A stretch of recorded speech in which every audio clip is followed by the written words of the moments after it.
Hey, Happy New Year, everybody. It is time now on this Wednesday morning for your Berkshire Hathaway bi-weekly podcast. And boy, I tell you what, standing by, we've got realty expert Katlyn Soley in the studio. We'll talk with her right after this. What would tomorrow look like if you sold your house today? Maybe you'd move to a new city or a new country. Maybe you'd pick up birding or birdies. You could get into wine, not that into wine, or skiing. Warmer skiing. Or maybe you'd spend more time doing nothing at all. When you're ready for whatever comes next, we'll be ready to help you get there. Berkshire Hathaway Home Services. All right, realty expert Katlyn Soley is in the house. How are you? I'm good. How are you?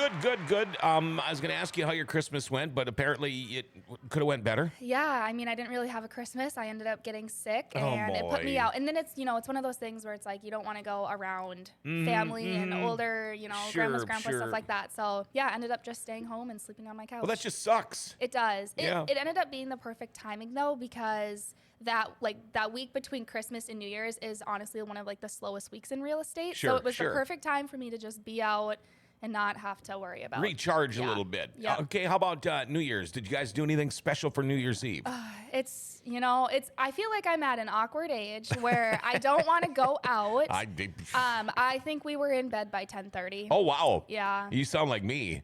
Actually, I stayed up till about 12:30. Okay. I did make it late, past midnight anyway. Yeah. But we had a house full of people for 10 days, so when you've got kids and dogs and people running around, it's easier to stay up a little bit later on. It was a different year for me. We just ended up going out to eat. We went to Chara's. Oh. It's one of my favorite restaurants here in town. Yep. But yeah, we just went out to eat with some friends, and then we were in bed by 10:30. So, wow, the exciting life. But the good thing is I felt good the next day then. Well, that's it's all the good. thing, yeah. And you know what, that time to recharge, I wouldn't have minded that time either, whether you're sick or not. But all right, let's talk about realty stuff. That's why you're here. Okay, now say I talk with you or you're representing me or whatever, and I'm selling my house. And it's been on the market, say, for 30, 40 days, whatever, and it's not selling. And I call you up and I say, Katlyn, what's the deal? My house isn't selling. Now what? Why is this happening? Am I supposed to panic? Am I supposed to freak out? Or is this just the way it goes? Let's talk about that. So with the new year, a lot of times sellers and their agents will have a contract that expires at the end of the new year. Okay. So January 1st, we saw a lot more expireds happening, which is normal, but that means that those homes were sitting on market and those sellers were probably feeling frustrated and disappointed on why their house didn't sell. So there are some factors on why it might not have sold. Again, every situation is different and it really does depend on the market. When interest rates went up, it was a weird time where homes might have been priced a certain amount and then interest rates go up and maybe it was too high at that point. So then the house sat. So there's a lot of different situations. We do see a lot of price reductions, but ultimately, listen to your realtor's advice. If they tell you hey, the market's changing, let's lower the price, listen to them and try it out. But let's go into some of the problems that might have occurred. So the first one is we see a lot of sellers, they have their own life too. Sure. And they have limited access for showings. So if that was something that maybe you did, and I understand people have life, they work from home, all that stuff. But if you weren't flexible with showings, you might have missed out on potential buyers who wanted to see it. Right. But timing didn't work out, so they missed that opportunity. Sure. And ultimately minimal access equals minimal exposure. So we always tell our sellers we want to help out too. If we need to go over and get pets out of the house, or we want to help out no matter what. So we try to just say, be open with showings. Let us help you out if we need to get pets out of the house, kids out of the house, anything like that. We're here to help because we do see a lot of people are traveling here on the weekends. Yeah. And, if you have family over or whatnot and you say, sorry, we can't have our house shown this weekend, you're missing out on those Right. buyers. How are you going to sell your house if nobody can look at it? Exactly. And I have heard the stories from other realty experts at Berkshire Hathaway. You know what? The kitchen flooring needed to be redone before we could show. I went and did it. Their dogs needed to be taken. I went and did it. That's just part of the norm for you guys. It is. Yeah, we're here to help out. That's why we're here. And yeah, we do have, even agents in my office, even myself, like I've gone over and snowplowed driveways before a showing because the house is vacant and the sellers don't live there anymore. And I went over and snowplowed just to make sure that we could get those buyers in that house for a showing. So we're here to help. Just try to be as flexible as you can. So if you weren't flexible, that could have been a reason that you missed out on buyers and they went and looked at other homes. So that's the first one. The next one is, did you make your house stand out? And, there's that saying that's you never get a second chance to make a first impression. So we always tell our sellers, like, making sure the exterior of your house looks good curb appeal, everything like that, because those pictures online are the first picture you see is the exterior of the house. And that is, nowadays people are looking online first. They're seeing those pictures. If it doesn't look very good, they're probably skipping it and going to the next house.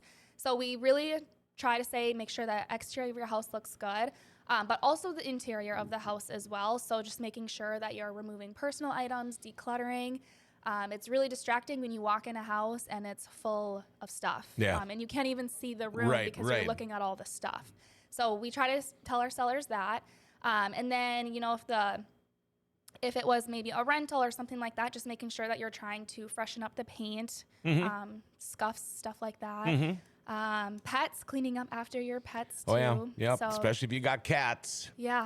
I know there's, you're kind of like blind to the smell of your house. But that's what we're here for. Like, ask your realtor to come over. If we tell you in a nice way that, hey, your house does have a pet smell, don't take it offensively. No. Pets, they have a smell. So I mean, dogs smell like dogs. Cats can smell like cats. It doesn't mean they're peeing all over your house. It just, they have their own odor too. It is. Yep. So that's something that we always talk about too, just cleaning, everything like that. Another one that I always like to say too, if you have awkward spaces in your house, like maybe little corners or nooks and stuff, try to stage it so that buyers can picture like what could go in that space.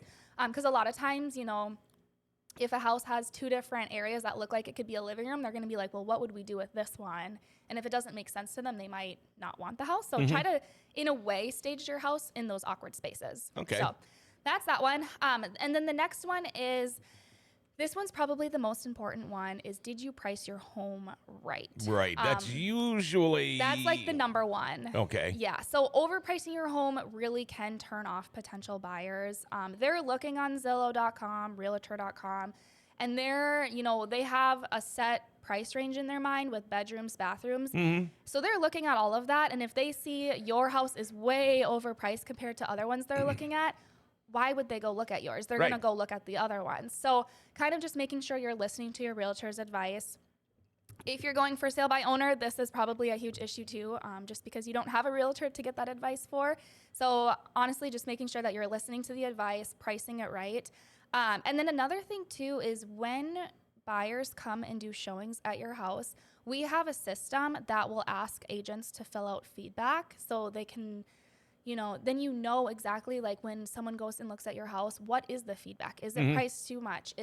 Was something wrong in the house? You can kind of get that feedback and make changes.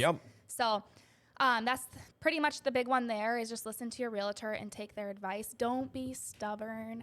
I know some of us have a price range in our head on what we want to sell it for, but in reality, that your home is only worth what someone is willing to pay for it. Absolutely. Now, have you been in this predicament? I mean, I know you're still kind of new at this, but have you had to say to somebody, you know what, I think your house is priced a little too high from the research we've done? And if you have done that, how hard is it? Because that would be hard for me to do. It is hard. And, as agents, we take a lot of time to go. We take photos and we're doing everything to get it up and listed. We're running ads for marketing and everything like that. And it can be very frustrating when sellers aren't listening to your advice, but then they're also like getting frustrated because the house isn't selling.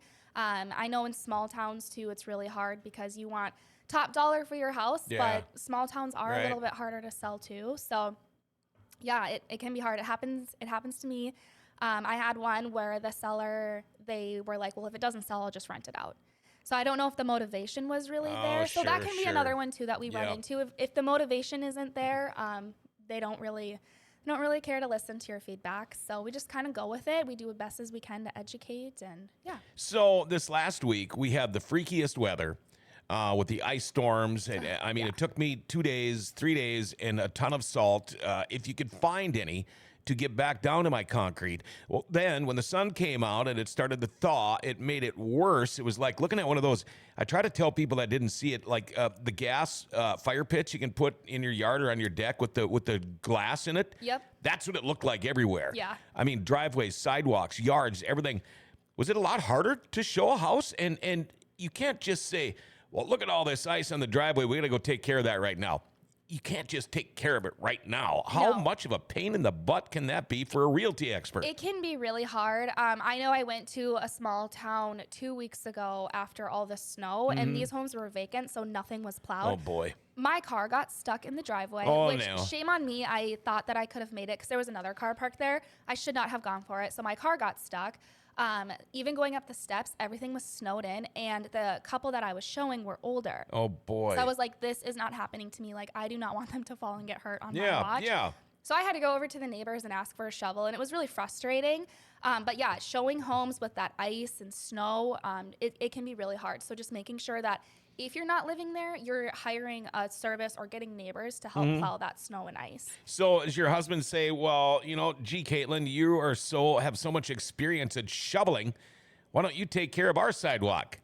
So no, he actually enjoys shoveling and snow plowing and everything like that. So I lucked out there. Really? Yeah. He enjoys it. He enjoys it. Yeah. Mowing, everything like that. Can I give you my address? Yeah. I have 5.5 acres. He can come and mow whenever he wants. Yeah, I'm sure he would. He finds it fun. He just puts on a podcast and goes out there and does Yeah, it. So, yeah. I'd even give him a couple of beers. How about that?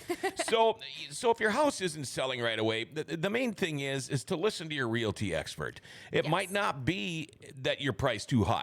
There could be any of these other things like you're talking about. Your first impression, that's huge. But the main thing is don't get frustrated. Don't panic. Talk to your real estate expert. That's what you guys are there for. Come up with a plan B if you have to. Yeah, and honestly, if your house did expire with the new year, a lot of people will re-sign a new contract, put it back on the market. It's fresh and new again. And some things that you can do this winter, if you are going to be listing your home this winter to get ready, is fix anything in your house that's broken or that needs repairs, because buyers are going to get a home inspection most likely, and they're going to request that anyway. Take down personal items, declutter your house, make every room have a purpose in your house. Replacing light bulbs, making sure every light bulb matches. I know sometimes you can get the brighter ones and the warmer ones. Make sure they all match. Clean, clean, clean. Like I said, touch up scuffs on walls. And another thing I like to say to my sellers is go on Zillow, go on Realtor.com, look at pictures of homes and see what they're doing inside of their house. What does their pictures look like? How decluttered is their house? How clean is it? And that'll give you a good indicator on what maybe you should do with your house. Wow, I learned something new again. How does somebody get a hold of realty expert Katlyn Soley? My number is 320-267-6692, and you can text or call me anytime. All right, and you will be back on Friday morning? Yes. All right. Well, there you go. That's your realty expert, Katlyn Soley. That is your Berkshire Hathaway bi-weekly podcast, your Wednesday edition. She'll be back again Friday morning at 10 o'clock.